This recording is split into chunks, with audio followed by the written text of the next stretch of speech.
സ്നേഹസമ്പൂർണരായ ഗുരുദേവ ഭക്തരെ, 93ാമത് ശിവഗിരി തീർത്ഥാടന മഹാമഹം ഡിസംബർ 15 ആരംഭിച്ച് ജനുവരി 5 പര്യവസാനിക്കുന്നത്. ഈ വർഷത്തെ ശിവഗിരി തീർത്ഥാടനത്തിൻ്റെ സവിശേഷത ഗുരുദേവൻ്റെ മഹാസമാധിയുടെ ശതാബ്ദി ആചരണ പരിപാടികൾ ബഹുമാനപ്പെട്ട രാഷ്ട്രപതി ശ്രീമതി ദ്രൗപദി മുർമു ഉദ്ഘാടനം ചെയ്തതിൻ്റെ വെളിച്ചത്തിലും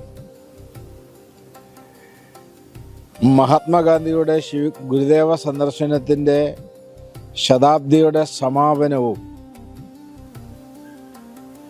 സ്വാമി ശ്രദ്ധാനന്ദൻ ശ്രീനാരായണ ഗുരുദേവനെ ദർശിച്ചതിൻ്റെ ശതാബ്ദിയും വൈക്കം സത്യാഗ്രഹത്തിൻ്റെ സമാപന ശതാബ്ദിയും ഒക്കെ നടക്കുന്ന അതിൻ്റെ നിറവിലാണ് എന്ന് നാം മനസ്സിലാക്കണം.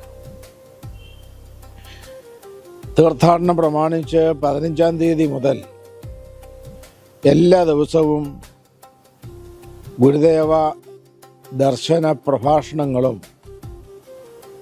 സമ്മേളനങ്ങളും നടക്കുന്നുണ്ട്. ഓരോ ദിവസവും വൈവിധ്യമാർന്ന സമ്മേളനങ്ങളാണ് കാര്യപരിപാടിയിൽ ഉൾപ്പെടുത്തിയിട്ടുള്ളത്. ഡിസംബർ 30-ാം തീയതി ബഹുമാനപ്പെട്ട ഉപരാഷ്ട്രപതി ശ്രീ രാധാകൃഷ്ണൻ അവറുകൾ തീർത്ഥാടനം സമുദ്ഘാടനം ചെയ്യും. ഔപചാരികമായ ഒരു ഉദ്ഘാടനം ഡിസംബർ 30-നാണല്ലോ നടക്കുന്നത്. കൂടാതെ ഗവർണർമാരും കേരളത്തിലെ നമ്മുടെ മുഖ്യമന്ത്രി പിണറായി വിജയനും മറ്റു മന്ത്രിമാരും കേരളത്തിന് വെളിയിലുള്ള നിരവധി സ്റ്റേറ്റുകളിലെ മന്ത്രിമാരും സാമൂഹ്യ സാംസ്കാരിക നായകന്മാരും സാഹിത്യകാരന്മാരും ഒക്കെ പങ്കെടുക്കുന്ന വലിയ വലിയ സമ്മേളനങ്ങളാണ് സംഘടിപ്പിക്കുന്നത്.